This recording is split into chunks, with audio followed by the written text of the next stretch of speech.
Everybody needs fuel, everybody needs gas, everybody needs petroleum to keep the mission moving. If the lion is the king of the jungle, how can he be the king of the jungle? Because real lions like to hunt. They love the process just as much as they love the prize. And some of y'all just want to score. You don't like the process. You're not in love with the process.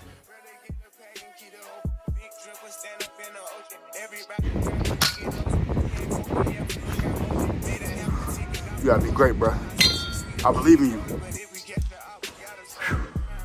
Now, before we can talk about the pros and cons of being in the military and the pros and cons of being a 9-2 Fox in the military, one of the things you have to understand is why are you joining this particular job in the first place? Why are you choosing to be a 9-2 Fox? For me, in my personal case, I joined the 9-2 Fox Petroleum Supply Specialist MOS because that was one of the only things that was afforded to me at the time. There was no other jobs for me at the time when I was trying to go to the recruiting station, when I was trying to actually get a job in the Army. So that's one of the reasons why I chose. It was nothing else for me. It was only Petroleum Supply Specialist or being a Cav Scout. And I had no idea what a Cav Scout was. And I also wanted to stay in the field of logistics. I wanted to be a logistician because logistician can take you very far, either in the military or in the civilian world, and you can make a lot of opportunities for yourself. But when I joined the military and I joined this job, I quickly realized, and this is where the Army gets in the way of that. The Army gets in the way of your job because you're not really, I'll get into that.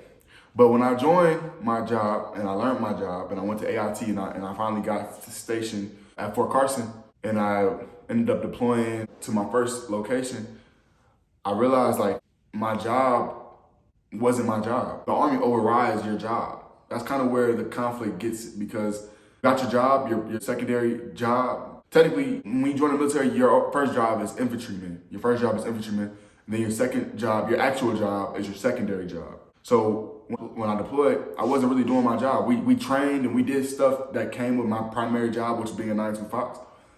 But then there's different things that I didn't know that came with my job. So we were doing training that I had no idea what it was. We were helping with relief and stuff like that. So when it came down to me trying to actually improve and learn and be skillful in my job, I never was really able to do it. So I guess you could say one of the cons is just the Army. The Army is one of the cons because I'm not getting proficient in my job. Every time I deployed, I was never doing my job. I was never doing what I really signed up to do. When it was time for me to actually be a 9-2 Fox, work with Petroleum, I was always deploying and doing some other stuff. And then when I would deploy, they would task me to other jobs and other things. And I was never really learning what I wanted to do. But when I came back to the US and I actually did my job here, I actually absolutely hated it. Now, what comes with our job is we could be in two places at once. We could be ground or we could be aviation. And I've been tasked with the ground my whole time in the military. I've never been in aviation. And I wanted to actually try to be in aviation because I did a little bit of aviation when I was deployed the first time, and that was fun. Working with helicopters and et cetera, just doing things like that. It was fun. I had a great time. Now that was fun. And I think if I was able to go to the aviation side, I would have had more fun. But the way it works is, the way the Army is, it's so restricted. So many people are getting out that it's hard for them to move people to different places. And depending on what unit that you're in, they might not want to move you. They might want to keep you there and kind of restrict you in terms of your learning curve. If you want to learn, the Army's going to probably hold you back, and it's going to actually negatively affect your progression in the military. And it's going to actually kill your motivation to want to progress in the job that you wanted to. That's another con. Another con is I was tired of smelling like fuel every day. For the most part, when I was actually doing ground fuel work, I was tired of smelling like fuel. It wasn't something that was intriguing me. Every day I go to work and, when I was actually messing with fuel, I didn't like the way I was feeling. And literally, being a petroleum supply specialist is not good for your brain health. It can actually give you cancer. It can give you diseases. And if you breathe that in and inhale those toxic chemicals, it can actually do you long-term damage. That's a big con. That was a con that I did not want to. I do not currently, because I'm still currently a 9-2 Fox, that's something that I'm not willing to take on because it could be lifelong damaging effects. And the pay that I'm getting for the job is not worth the long-term health factors. That's another con, the long-term negative benefits to your health. It's not good for you. It's not good for your body. It's not good for any of that. Some other cons, when I give you cons for the 9-2 Fox job, most of the cons really just come under the umbrella of the military. If that makes any sense to you. Most of the cons come from just being in the Army. Now mind you, there's different breakoffs of the job in different branches. Like the Air Force have their own version of petroleum supply specialist. They just don't call it that. Same thing with the Navy or et cetera, et cetera. They just don't call it petroleum supply specialist. But it's still, everybody needs fuel, everybody needs gas, everybody needs petroleum to keep the mission moving.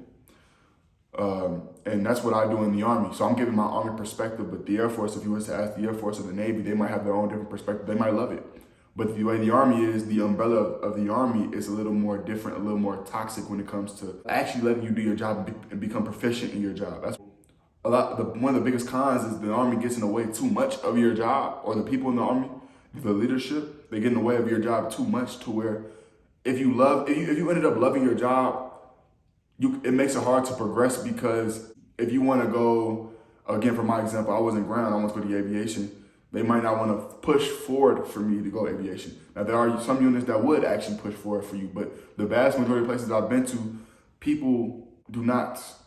They want you to do what their mission requirement is. And if you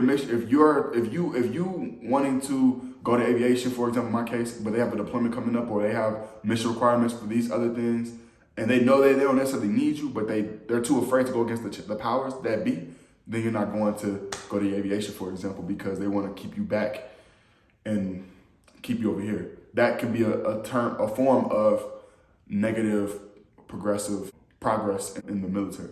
What's another con that comes with being in the 92 Fox? Honestly, the people that you can work with can be a big con.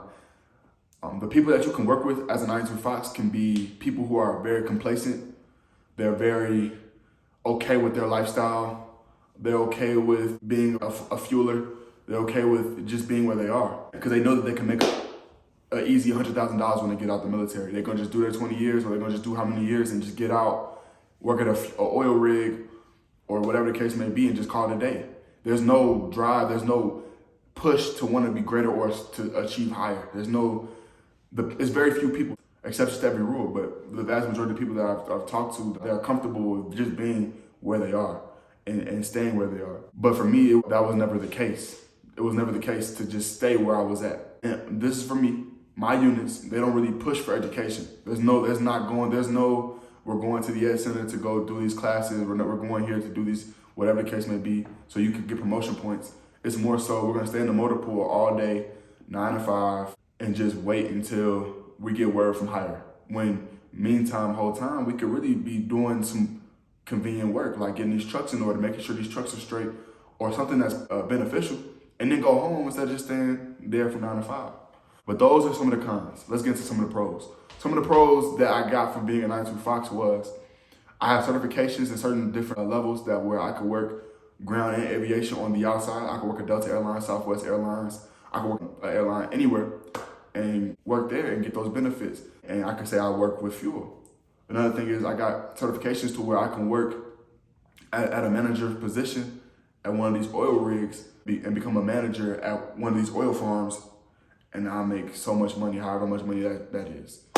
Another pro is you can say that you've been a part of a team that works with fuel, has the ability to keep the mission going forward. There's no job, there's no vehicle, there's nothing in the military that is as vast as the 92 Fox, I feel like, in terms of keeping the mission moving. You're literally, anything that moves in the military in the Army is solely on you.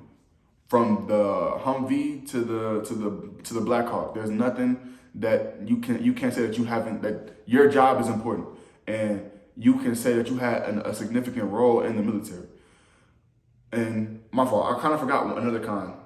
And a con that I can say about being a 92 Fox is that it's a dangerous job. It could be a dangerous job whether you're here and on the state side or on the deployment side. And it's dangerous on the state side because fuel is flammable. And this can kind of go both ways, but depending, if you have oil that's leaked on you for whatever reason, it could cause skin cancer, or it can cause some type of disease in the skin. But also on the deployment side, if you're in a convoy, and let's say the enemy knows that you're the fuel truck and you're the main target, and they attack you, you could just blow up the whole convoy. It could be a dangerous job. That's a con. That's a very big con. But going back to the pros is you could say that you work for petroleum products and that you manage the distribution of oil and petroleum. You can also say that you've had a very massive role, a leadway in the Army from ground vehicles all the way up to the aviation side. Another pro can be that you have a certain degree of knowledge over the mathematics that comes with the petroleum products. And another pro can possibly be, you could say that you have a wide variety of just understanding when it comes to different levels of the tactics that we work with, whether it could be from special forces to regular conventional Army, and whether it can be from ground all the way up to the aviation side. Ground, you're not doing the same thing that you're doing in aviation. It's two different jobs. So that's why you can work with Southwest Airlines, or you can be working at an oil rig and just work at an oil rig. It's very diverse in that aspect. So me personally, I always wanted to go to aviation like full time, but they wouldn't let me do it. I could never really get into the aviation side, and that's something I wanted to do, but I never was able to get into that side of the house. But even with the ground, it was still something that I learned. It was beneficial, and I had some good moments with the ground. I definitely did. If you decide to do a 9-2 Fox Petroleum Supply Specialist and you are in the ground unit, just know that you're gonna do a lot of inventory. It's a lot of inventory. It's a lot of gauging. It's a lot of making sure you have all your equipment up to date, well to go, et cetera, et cetera, et cetera. This could be a pro or a con. If you're in the aviation side and you put fuel into a Black Hawk or a helicopter and the chopper goes down, you're gonna be the first one that they're gonna interrogate, because why did the helicopter go down? Is it because of the bad fuel? That's the first thing we're gonna think about. So just understand that comes with the risk of being a 9-2 Fox on the aviation side of the house. Make sure that your fuel is clean and good to go for all things. So it's very attention to detail when it comes to the fuel, because if you do slack on your job, no matter if it's the helicopter or the vehicle, if you put bad fuel in the vehicle and they're going on a mission and their vehicle stops working because you put bad fuel in there, that's on you. So you have to understand that you have to have attention to detail to those things. I'm just speaking my experiences. You want to be careful and actually take your job kind of serious when you're actually doing your job. The other little drama BS stuff that they got going on the side, the just doing dumb stuff, dumb taskings because we're just sitting in the motorpool for 9 to 5, that's the dumb stuff. But the actual stuff that's important, make sure that you're actually paying attention to that stuff, because it can be volatile or it can be very bad to the people that you're sending on those missions. For example, like if I put bad fuel in there, it can lead to their vehicle breaking down or not functioning no more, and that's a mission failure. So attention to detail is one of those things that you can put on your resume as well. So just make sure that when you actually are doing your job and you're actually doing things that require your job, that you're paying attention and you're not like joking around too much. It's okay to joke around, have fun, but the job is not that hard. The job is not difficult at all. Just take it serious to the point where you're getting the mission done and you're setting people up for success. That's the most important thing, setting people up for success so they can finish their mission. The reason why I'm leaving my job is because it's time for me to change. It's time for me to grow and elevate. It's time for me to move forward with my career. And it's time for me to keep going on the up and up in terms of just progressing. I just feel like for me personally, it was time for me. 9-2 Fox wasn't the lifestyle for me.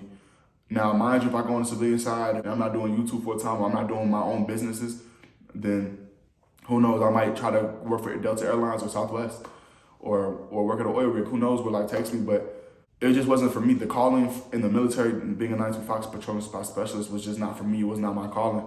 And it was time for me to go reclass and try to do something else and see if I might like that job. So I'm giving it a shot. And that's all I can really say for you guys. Don't ever get complacent. Always strive to be something better. Do something that's gonna work for you.